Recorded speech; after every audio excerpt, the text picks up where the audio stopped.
আমি বলবো নারে তাকবীর। আওয়াজ দিয়ে আপনারা সবাই বলবেন আল্লাহু আকবার। তবে আমি 3 সেকেন্ড সময় দিলাম, কারণ এই স্লোগানটা এমন এক স্লোগান, পুরো দেশের মানুষ এই স্লোগানটা শোনার জন্য পাগল হয়ে থাকে। অতএব আপনারা যখন সাউন্ড দিয়ে আমাকে স্লোগান দিবেন, আওয়াজে যেন প্রমাণ হয় আমার সামনে কোনো বিড়ালের বাচ্চা নয়, সব সিংহ পুরুষগুলো আমার সামনে বসে আছে। আমি 1 থেকে 3 গুনছি, এর মাঝে সবাই গলাটা ঠিক করে নেবেন। 1, হ্যাঁ কাশি দেন সবাই, 2,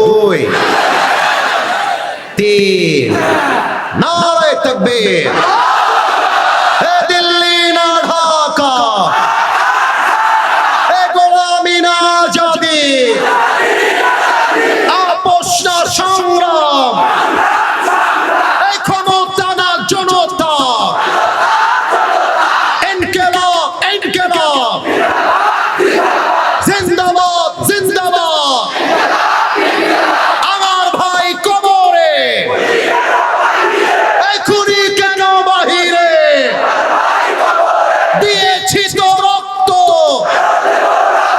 এ রক্তের বন্যায় নারে তাকবীর। মাশাআল্লাহ, আল্লাহ এই স্লোগানকে কবুল করো, পড়ে না আমিন। আপনারা সবাই যারা যেখানে যেভাবে বসে আছেন, you just have to sit down like that, keep it continue। সবাই দুরূদ শরীফ পাঠ করেন, আল্লাহুম্মা সাল্লি আলা মুহাম্মদ। এই বামে ছেলে, এই তোর জীবনে তুই বউ পাবি না।